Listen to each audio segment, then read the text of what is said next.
sobre todo en el caso de los mielomas múltiples, en el que vamos a ver que hay muchos casos que han venido en diferentes exámenes, en realidad son casos clínicos ya de manera repetitiva y que les vamos a dar los puntos más importantes para que ustedes puedan recordar. ¿Okay? Recuerden, esto en realidad es una patología oncológica, representa el 10% de las neoplasias hematológicas que nosotros vemos. Si bien es cierto, parecería que no hay mucha incidencia en Estados Unidos, porque no tenemos data de Perú, estamos hablando de 4 en 100.000, es muy común en varones, sin embargo también lo podemos ver en pacientes mujeres, ¿no? Y casi siempre es una edad mayor, adulta mayor en la que vamos a ver. Entonces recordar que casi siempre lo vamos a ver en adultos mayores y esta patología va a tener síntomas clínicos que pueden confundirse con una lumbalgia. Entonces, he ahí la importancia de poder determinar rápidamente y hacer la disquisición para poder derivarlo inmediatamente con nuestra especialidad, ¿no? Con hematología. Entonces, ¿cómo vamos a sospechar? Nos van a decir un paciente adulto mayor que va a venir con estos síntomas que yo les digo CRAP, ¿no? Son siglas en inglés, sin embargo me ayuda mucho para recordar. Estos pacientes van a tener una hipercalcemia, como podemos ver en la imagen, es decir, son pacientes que les van a poner en el caso clínico pacientes con calcio más de 8.5 y que la hipercalcemia les va a traer una serie de problemas como una insuficiencia renal posterior, ¿no? Entonces, recordar de que pacientes que tienen hipercalcemia con la C, insuficiencia renal o renal disease en inglés. Entonces, recuerden, estos pacientes pueden tener o daño renal, no necesariamente llegar a la diálisis, pero les van a mencionar una creatinina más de 1.1 que se ha ido deteriorando en el transcurso del tiempo, ¿no? Asimismo, van a tener una anemia. La anemia, la característica de esta anemia en estos pacientes es que es una anemia normocítica, normocrómica. Es decir, si es una anemia normocítica, vamos a tener un volumen corpuscular entre 80 a 100 porque es una enfermedad inflamatoria también, es una enfermedad que causa inflamación, como ya lo habíamos visto anteriormente. Entonces vamos a estar en esas características. Va a tener anemia concomitante casi siempre entre 8 a 10 gramos decilitros. ¿Okay? Es una anemia moderada en todo caso. Y al haber el aumento de la función de los osteoclastos, van a haber problemas a nivel del hueso, se llama bone disease o lesiones osteolíticas que vamos a poder ver. Entonces, para ponerlo en fácil, en sencillo, son pacientes adultos mayores que les van a venir quizás con dolor a nivel lumbar, a nivel dorsal, o con fracturas óseas rápidas, frecuentes que se hayan podido hacer, que al examen de laboratorio encontramos que tienen una anemia y que están cursando con una insuficiencia renal. Entonces, frente a ello, nosotros tenemos que aprender los semáforos y buscar también que no tenga hipercalcemia u otro deterioro, ¿no? Pero básicamente estos 4 puntos son los que nosotros tenemos que recordar y que son los que básicamente van a venir en nuestros exámenes para poder hacer la disquisición. Entonces, para poder hacer el diagnóstico, lo que a mí me interesa es de que ustedes recuerden que hay síntomas definitorios, le llamamos así, síntomas definitorios de enfermedad. Dentro de ellos nos van a dar los síntomas CRAP, que ya los había mencionado, pero además nosotros para poder hacer ya el diagnóstico, hacemos un aspirado de médula ósea. En este aspirado de médula ósea lo que nosotros necesitamos encontrar es que la celularidad tenga más del 10% de células plasmáticas en médula ósea. Recordemos de que el mieloma múltiple es una enfermedad clonal neoplásica que viene de la clonalidad maligna de las células plasmáticas. Recuerden, primero es un linfocito B. El linfocito B, al querer ya diferenciarse y poder actuar de manera más específica, se convierte en una célula plasmática. Las células plasmáticas a la vez lo que hacen es producir inmunoglobulinas. Y esta producción de inmunoglobulinas, en el caso de un mieloma múltiple, pues va a ser de manera con un pico monoclonal. ¿Qué significa esto? Que solamente va a producir un tipo de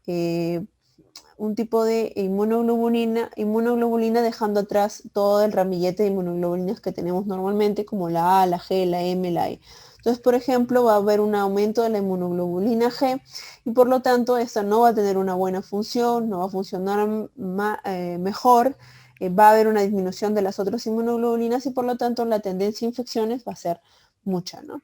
Asimismo, pueden haber los síntomas definitorios como el CRAP, pero además, o en lugar de este 10%, lo que podemos encontrar es un plasmocitoma. Pregunta que también ha venido últimamente. Entonces, en lugar del 10% de células plasmáticas, nos van a decir de que a nivel tomográfico o radiográfico van a haber una lesión tumoral no neoformativa que al hacer la biopsia encuentran células plasmáticas. Entonces, al juntarlo con la clínica que ya habíamos conversado, pues esto ya es un diagnóstico de mieloma múltiple. ¿Ok? Entonces, no olvidar eso. Hay otros síntomas que podemos, síntomas definitorios que podemos agregarle y que podrían suplir el CRAP, como es que de frente a un paciente le encontremos células plasmáticas en más del 60% en la médula ósea, o un dosaje de cadenas ligeras más de 100 miligramos litro, pero ya son cosas mucho más de especialidad, ¿no? Lo que les va a venir a ustedes es de que tengan síntomas definitorios, que entre ellos está el CRAP, que es lo que hemos hablado en la diapositiva previa, que además tengan el 10% de células plasmáticas o en su defecto que tengan un plasmocitoma, ¿ok?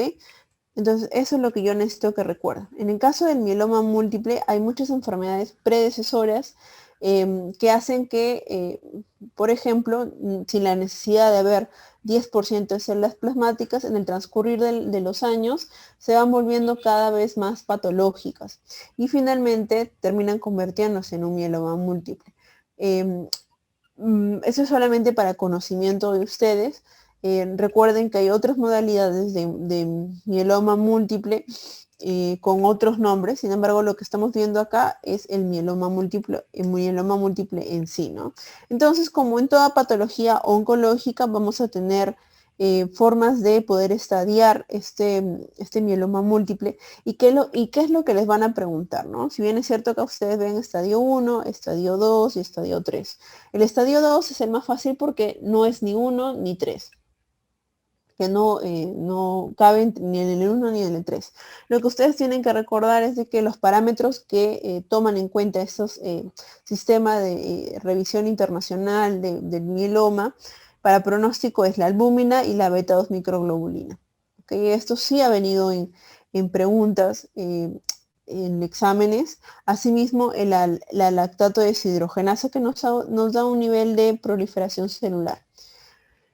Entonces, cuando vengan la pregunta les pueden poner cuáles son los factores pronósticos de la enfermedad y ustedes lo que tienen que recordar es de que es la albúmina, para este nivel de enseñanza, la albúmina, la beta-2 microglobulina, la lactato deshidrogenasa y para el estadio 3, pues obviamente cuando la beta-2 microglobulina esté más de 5.5 o que haya un aumento de la lactato deshidrogenasa, es de mal pronóstico, ¿no? Es un estadio mayor. Asimismo, hay traslocaciones o delecciones en las cuales nosotros vamos a poder categorizarlo y ponerlo como de alto riesgo citogenético, ¿no?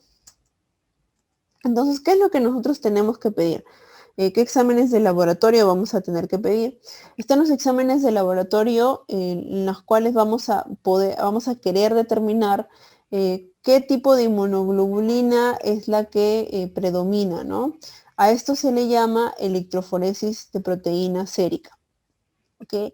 Si queremos ser más específicos, si queremos saber si es, qué tipo de cadena es, porque esto solamente nos dice que sí hay una inmunoglobulina elevada, la inmunofijación nos dice qué tipo de cadena es, el tipo de cadena, y si ya queremos ser mucho más específico, podemos ver qué tipo de cadena sérica, si es que la tuviera ligera libre, la presenta, ¿no? Entonces, estos son los tres tipos de exámenes. Normalmente, cuando nosotros hacemos una electroforesis de proteínas séricas en un cuerpo normal, pues vemos que hay un pico de albúmina, le sigue la alfa 1, la alfa 2, la beta 1, beta 2 y finalmente la gamma. Las inmunoglobulinas se colocan en electroforesis en este patrón, en las gamma. Entonces, al haber un aumento de estas inmunoglobulinas, lo que vamos a tener es un pico monoclonal de ellas, ¿no? Puede estar corriendo entre el beta y el gamma, y van a haber un aumento de estas, ¿no? Es decir, vamos a ver dos picos entre la albúmina y otro pico entre la inmunoglobulina. Eso es lo que vamos a ver. Esto es la manera patológica que se presenta la mieloma múltiple. Asimismo, para determinar qué inmunoglobulina anormal está ahí, pues se hace una inmunofijación y podemos determinar si es que es una inmunoglobulina A, una G, etcétera, ¿no? ¿Y qué exámenes de laboratorio, imagenológicos vamos a tener? Normalmente a ustedes les van a decir que es una radiografía. A la radiografía del cuerpo entero se le llama survey óseo, ¿ok? Esto es lo básico, lo que podemos hacer de manera rápida. Sin embargo, las guías ya nos dicen de que deberíamos hacer una tomografía o inclusive hasta una resonancia para poder determinar con detalle exactamente si es que hubieran plasmocitomas o en su defecto, que es lo más importante en realidad, ver si es que hay alguna fractura, alguna lisis de los huesos, ¿no? Y en cuanto al tratamiento, pues acá categorizamos a los pacientes según su performance de los pacientes y nos van a decir este performance, es decir, el paciente tiene buena chance de poder soportar la quimioterapia.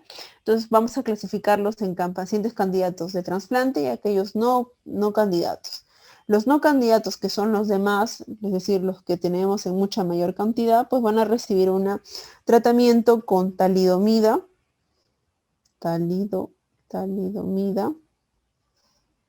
o en su defecto lenalidomida,